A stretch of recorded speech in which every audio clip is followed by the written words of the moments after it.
Good morning students. Last video में हमने unit number 2 के बहुत सारे टॉपिक्स कंप्लीट किए थे। आज के लेक्चर में हम यूनिट नंबर 2 का जो लास्ट पोर्शन है वो आज हम कंप्लीट करेंगे और साथ में ही जो नेक्स्ट यूनिट है दैट इज यूनिट नंबर 2 वो भी हम आज के ही लेक्चर में स्टार्ट कर देंगे। तो देखते हैं कि यूनिट नंबर 1 का लास्ट पोर्शन कौन सा है और लास्ट पोर्शन है difference between NITI Aayog and planning commission. ये यूनिट नंबर 1 का लास्ट पोर्शन है। तो इसके पहले के लेक्चर में हमने देखा था कि नीति आयोग के ऑब्जेक्टिव्स क्या हैं और किस प्रकार से उसका फंक्शनिंग होता है, ये हमने लास्ट लेक्चर में देखे थे। आज हम देखेंगे कि नीति आयोग और प्लानिंग कमीशन ये दोनों के बीच में बेसिक डिफरेंस क्या है।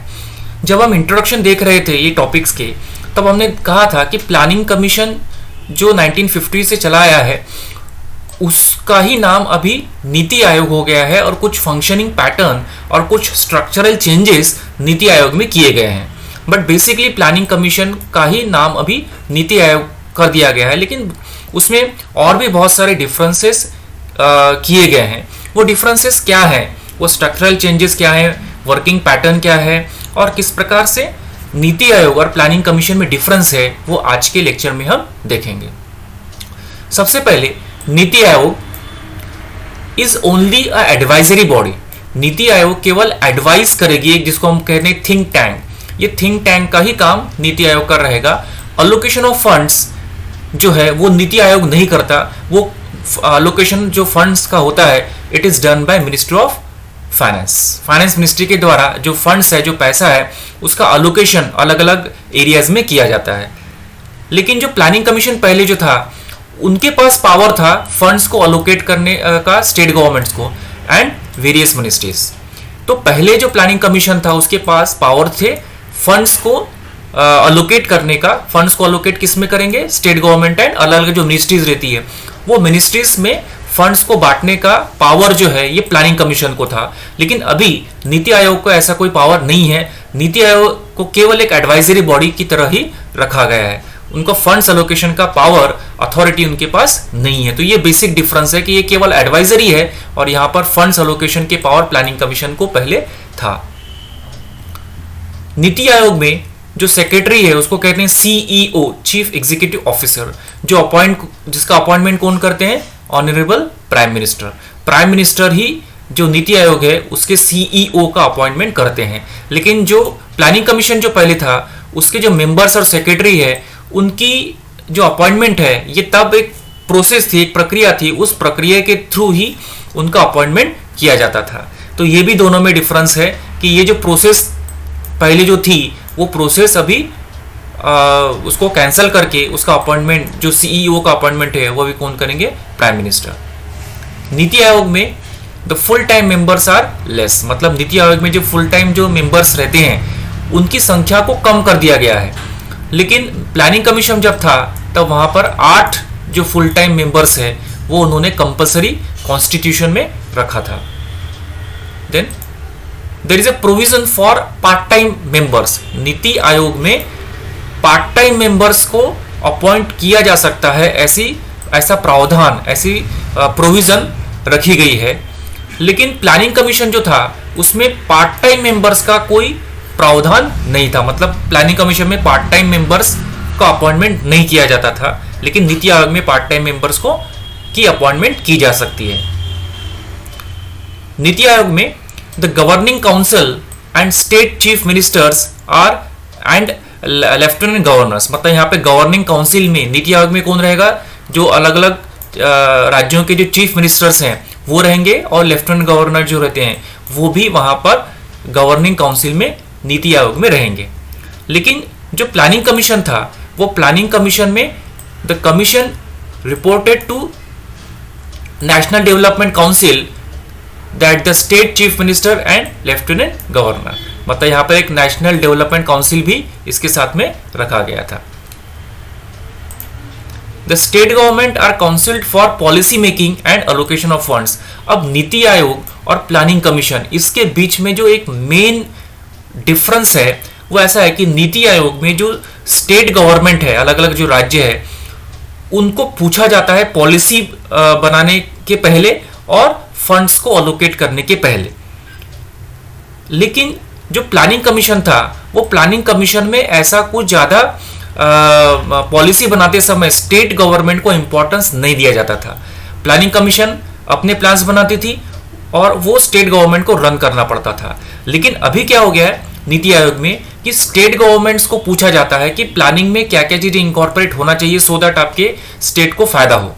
तो यहाँ पर जो है ये दोनों में बेसिक डिफरेंस है कि प्लानिंग कमीशन में सेंट्रल गवर्नमेंट प्लान बनाती थी और स्टेट गवर्नमेंट को उसको रन करना पड़ता था। लेकिन अभी NITI Aayog central government plan बनाती है, लेकिन पहले कंसल्ट करती है स्टेट गवर्नमेंट को कि पॉलिसी में क्या क्या चीज़ें इंकॉर्पोरेट होना चाहिए सो दैट आपके स्टेट को ज़्यादा बेनिफिट हो। तो यहाँ पर स्टेट गवर्नमेंट को पॉलिसी मेकिंग में इंपॉर्टेंस दिया गया है, लेकिन प्लानिंग कमीशन में ऐसा कोई इंपॉर्टेंस स्टेट गवर्नमेंट को नहीं दिया गया था।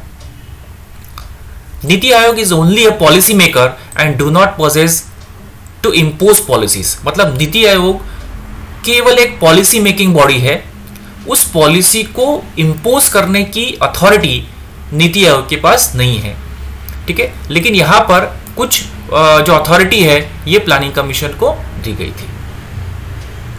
तो ये जो बेसिक डिफरेंस है दोनों के बीच में कि नीति आयोग यहाँ पर जब पॉलिसी बनती है तब पॉलिसी मेकिंग में स्टेट गवर्नमेंट को इंपॉर्टेंस दिया गया है, लेकिन प्लानिंग कमीशन में नहीं दिया गया है।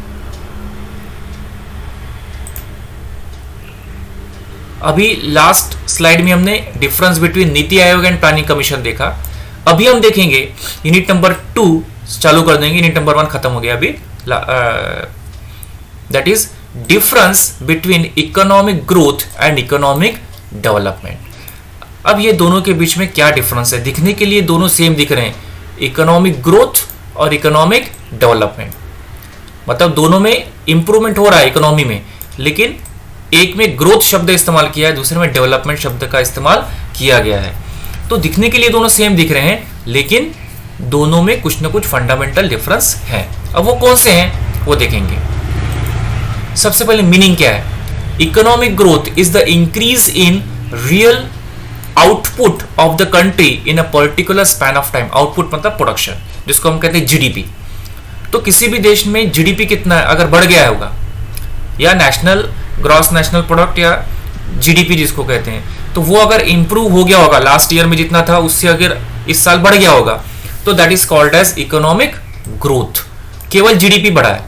लेकिन जब हम डेवलपमेंट कहते हैं तो डेवलपमेंट ये क्या है? Increase in level of production in an economy along with enrichment of standard of living and advancement of technology।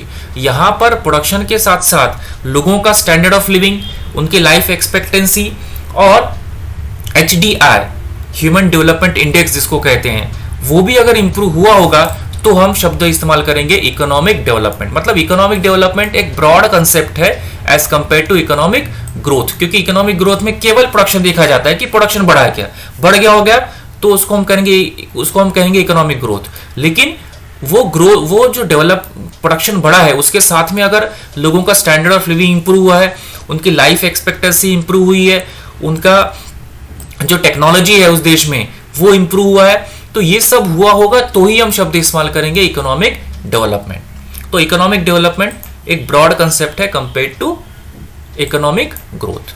Scope, economic growth का जो स्कोप है नैरो है, मतलब केवल यहाँ पे प्रोडक्शन देखा जाता है, आउटपुट देखा जाता है कि बढ़ा कि नहीं बढ़ा। लास्ट ईयर में जितना प्रोडक्शन हुआ था पूरे कंट्री में, पूरे इकोनॉमी में, उससे अगर बढ़ा होगा तो that is called as economic growth. लेकिन यहाँ पर डेवलपमेंट में एक ब्रॉडर कंसेप्ट है जहाँ पर इकोनॉमिक ग्रोथ भी कुछ हद तक उसमें इंक्लूड हो जाता है, क्योंकि ग्रोथ प्रोडक्शन हुआ तो ग्रोथ हुआ है, तो प्रोडक्शन के साथ में अगर लोगों का स्टैंडर्ड ऑफ लिविंग इंप्रूव हुआ है, लाइफ एक्सपेक्टेंसी इंप्रूव हुई है, मेडिकल फैसिलिटी, एजुकेशन, ये सब अगर इंप्रूव हुआ होगा तो हम शब्द इस्तेमाल करेंगे इकोनॉमिक डेवलपमेंट। क्वालिटेटिव, क्वांटिटेटिव और क्वालिटेटिव। जो इकोनॉमिक ग्रोथ है ये क्वांटिटेटिव टर्म है कि भाई पिछले साल इतने इतने रुपए का प्रोडक्शन हुआ और इस साल इतने इतने रुपए का प्रोडक्शन हुआ, मतलब एक क्वांटिटेटिव टर्म में हम उसको एक्सप्रेस करते हैं। लेकिन इकोनॉमिक जो डेवलपमेंट है, ये डेवलपमेंट जो है ये एक क्वालिटेटिव टर्म है। क्वालिटेटिव टर्म मतलब जहां पर ह्यूमन डेवलपमेंट इंडेक्स हो गया या लाइफ एक्सपेक्टेंसी हो गया, स्टैंडर्ड ऑफ लिविंग हो गया, ये सब जो चीजें जब आ जाती हैं तो that is called as economic development. तो यहाँ पर केवल प्रोडक्शन नहीं देखा जाता, प्रोडक्शन तो इंप्रूव होना ही चाहिए, लेकिन साथ में बाकी की जो चीजें है, ह्यूमन डेवलपमेंट इंडेक्स आपने नाम सुना होगा, life expectancy, standard of living, ये सब भी चीजें भी उसमें आनी चाहिए।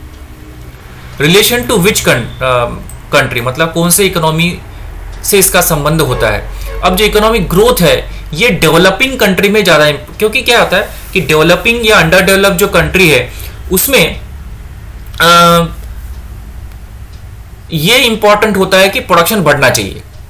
लास्ट टाइम कितना प्रोडक्शन हुआ, उससे ज्यादा प्रोडक्शन, उससे ज्यादा ग्रोथ इस साल होना चाहिए, सो दैट प्रोडक्शन बढ़ेगा तो लोगों को काम मिलेगा और रोजगार की निर्मित होगी। इतना स्कोप, इतना इंपॉर्टेंस यहाँ पर इकोनॉमिक ग्रोथ को दिया गया है डेवलपिंग का, क्योंकि वहां पर प्रोडक्शन कम हो रहा है, तो वहां पर टारगेट क्या होता है कि प्रोडक्शन को बढ़ाना। लेकिन यहां पर जो है डेवलप्ड इकोनॉमी जो होती है, जैसे अमेरिका, यूरोपियन कंट्री, वहां पर प्रोडक्शन तो ऑलरेडी ज्यादा है, इसलिए प्रोडक्शन तो उनको बढ़ाना है ही, साथ में ही टेक्नोलॉजी इंप्रूव हुई है क्या, लाइफ एक्सपेक्टेंसी इंप्रूव हुई है क्या, स्टैंडर्ड ऑफ लिविंग इंप्रूव हुआ है क्या, टेक्नोलॉजी में इंप्रूवमेंट आया है क्या, ये सब चीजें यहाँ पर देखी जाती है। तो यहाँ जो डेवलपमेंट शब्द जो है, इकोनॉमिक डेवलपमेंट, ये डेवलप्ड इकोनॉमी के लिए ज्यादा इंपॉर्टेंस दिया जाता है।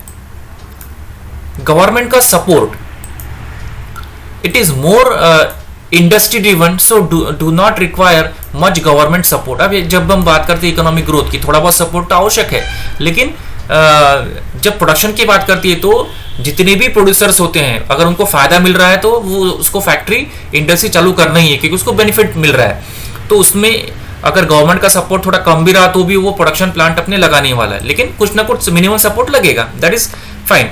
लेकिन इतना सपोर्ट गवर्नमेंट का नहीं लगता एज कंपेयर टू डेवलपमेंट, क्योंकि डेवलपमेंट अगर आपको करना है, लोगों की लाइफ एक्सपेक्टेंसी इंप्रूव करना है, HDI इंप्रूव करना है, तो ह्यूमन डेवलपमेंट इंडेक्स में अगर कंट्री का इंप्रूवमेंट करना है, टेक्नोलॉजी इंप्रूव करना है, तो वहां पर गवर्नमेंट का सपोर्ट आवश्यक होता है। Without government support economic development नहीं हो सकता, यहाँ पर एक गवर्नमेंट की विल आवश्यक होती है। अब इसके एग्जांपल इकोनॉमिक ग्रोथ के, जैसे मैंने कहा GDP, gross domestic product, gross national product, ठीक है, ये आ जाता है इकोनॉमिक ग्रोथ में। जबकि इकोनॉमिक डेवलपमेंट में HDI, ह्यूमन डेवलपमेंट इंडेक्स, ये आता है इकोनॉमिक डेवलपमेंट में। ये HDI आप नेट पे सर्च करेंगे तो आपको बहुत सारी जानकारी मिलेगी कि इंडिया का वहाँ पर रैंकिंग 200 कंट्री में कहाँ हुआ, इंप्रूव हुआ है लास्ट ईयर से कि क्या हुआ है। तो HDI में जो कंट्री अप में रहते हैं, ठीक है, जैसे नॉर्वे हो गया, यूरोपियन कंट्री हो गई, तो वहाँ पर स्टैंडर्ड ऑफ लिविंग इंप्रूव हुआ है लोगों का, उसके बाद में टेक्नोलॉजी इंप्रूव हुई है, इसलिए HDI में उनका रैंकिंग जो है ये फर्स्ट, सेकंड, थर्ड पे रहता है, ठीक है। तो इंडस्ट्रियल डेवलपमेंट हुआ है क्या, स्टैंडर्ड ऑफ लिविंग इंप्रूव हुआ है क्या, लाइफ एक्सपेक्टेंसी मतलब लोगों की life quality wise and quantity wise ये इंप्रूव हुआ है क्या। अगर इंप्रूव हुआ होगा तो हम कहेंगे कि इकोनॉमिक डेवलपमेंट हुआ है। तो ये हो गया difference between economic growth and economic development. इतना ही ध्यान में रखना है कि इकोनॉमिक डेवलपमेंट एक ब्रॉड कंसेप्ट है, इकोनॉमिक ग्रोथ एक नैरो कंसेप्ट है। ग्रोथ में केवल प्रोडक्शन को देखा जाता है, डेवलपमेंट को डेवलपमेंट शब्द में ग्रोथ के साथ में स्टैंडर्ड ऑफ लिविंग और advancement of technology, life expectancy मतलब क्वालिटी का जो पार्ट है वो भी देखा जाता है इकोनॉमिक डेवलपमेंट में। लेकिन ग्रोथ में केवल क्वांटिटी देखी जाती है कि प्रोडक्शन बढ़ा है कि नहीं बढ़ा है। अगर बढ़ा होगा तो ग्रोथ हुआ है, बढ़ा नहीं होगा तो ग्रोथ नहीं हुआ है। जबकि डेवलपमेंट में क्वालिटी वाइज लाइफ कैसी है लोगों की वो देखा जाता है। नेक्स्ट टॉपिक आज के लेक्चर का, that is characteristics of under developed और डेवलपिंग कंट्री। ये यूनिट नंबर 2 का नेक्स्ट पोर्शन है। इसके पहले हमने देखा economic growth and economic development. तो अभी देख लेंगे कैरेक्टरिस्टिक्स ऑफ अंडर डेवलप्ड और डेवलपिंग कंट्री। दो प्रकार के, बेसिकली 3 प्रकार के कंट्रीज पूरे वर्ल्ड में आपको देखने के लिए मिलेंगे। एक डेवलप्ड नेशन, प्रगत देश जिसकी ऑलरेडी डेवलपमेंट हो चुकी है, जैसे America, European country, that are called as developed economy और डेवलप्ड कंट्रीज। कुछ कंट्रीज डेवलपिंग होते हैं, मतलब डेवलपमेंट के स्टेज में है, मतलब कुछ ना कुछ डेवलपमेंट हो रहा है, डेवलप्ड नहीं है, वो एक प्रक्रिया में डेवलपिंग कंट्री। जैसे इंडिया जो है it is a developing country. और एक होता है अंडर डेवलप्ड, मतलब जहां पर किसी भी प्रकार का डेवलपमेंट नहीं हुआ या कम हुआ है, उस प्रकार के देश।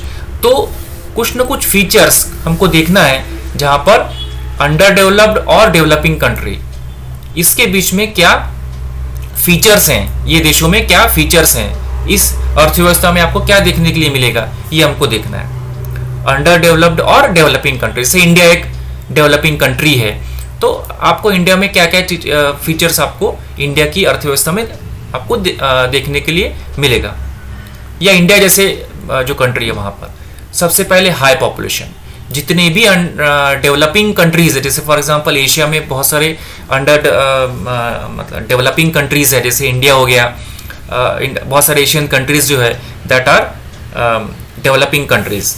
तो यहाँ पर आप क्या देखेंगे, हाई पॉपुलेशन। यहाँ पर पॉपुलेशन जो है ये आवश्यकता से बहुत ज़्यादा रहेगी, ये एक मेन समस्या है डेवलपिंग कंट्री में। जैसे इंडिया में भी एक मेन समस्या है, पॉपुलेशन बहुत ज़्यादा है। आप देखेंगे एग्रीकल्चर का प्रोडक्शन बहुत होता है, मतलब वर्ल्ड के इस रैंकिंग में आप देखेंगे तो राइस का प्रोडक्शन हो गया या व्हीट का प्रोडक्शन हो गया, इसमें इंडिया ऑलमोस्ट सेकंड थर्ड पे है पूरी दुनिया में। लेकिन फिर भी वो उसकी डिमांड बहुत ज़्यादा होने की वजह से हम उसको ज़्यादा एक्सपोर्ट नहीं कर पाते।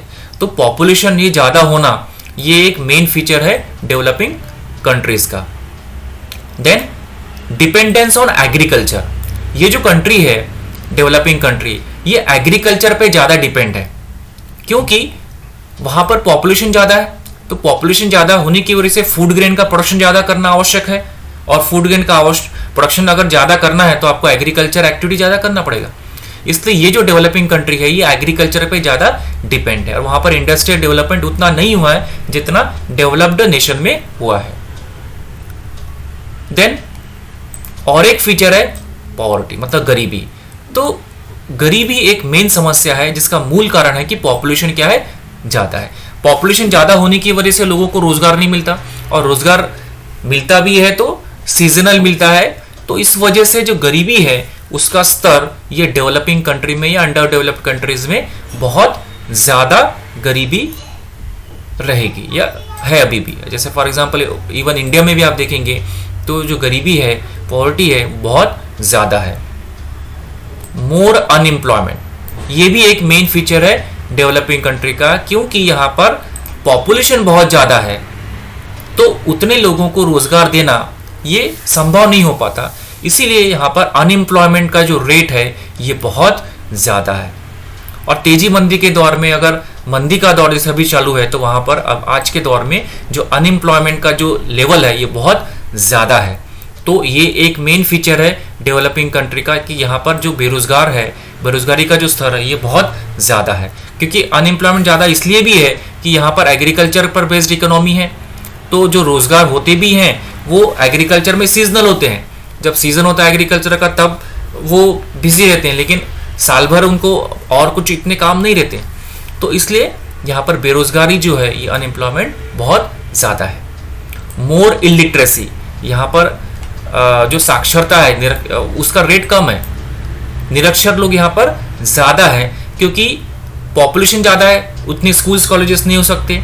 तो इसलिए यहाँ पर बेरोजगारी जो है, इलिटरेसी, इसका जो लेवल है ये बहुत ज़्यादा है कंपेयर टू डेवलप्ड कंट्री। 2011 के सेंसस में लिटरेसी इंप्रूव हुई है, लेकिन उतनी इंप्रूव नहीं है। अराउंड 65% ही लिटरेसी है on an average. Low level of technology, technology जो डेवलप्ड नेशन इस्तेमाल कर रहे हैं उतनी जो सोफिस्टिकेटेड टेक्नोलॉजी है वो हम इस्तेमाल अभी नहीं कर रहे हैं। तो वो एक आउटडेटेड जो टेक्नोलॉजी है वो हम इस्तेमाल कर रहे हैं।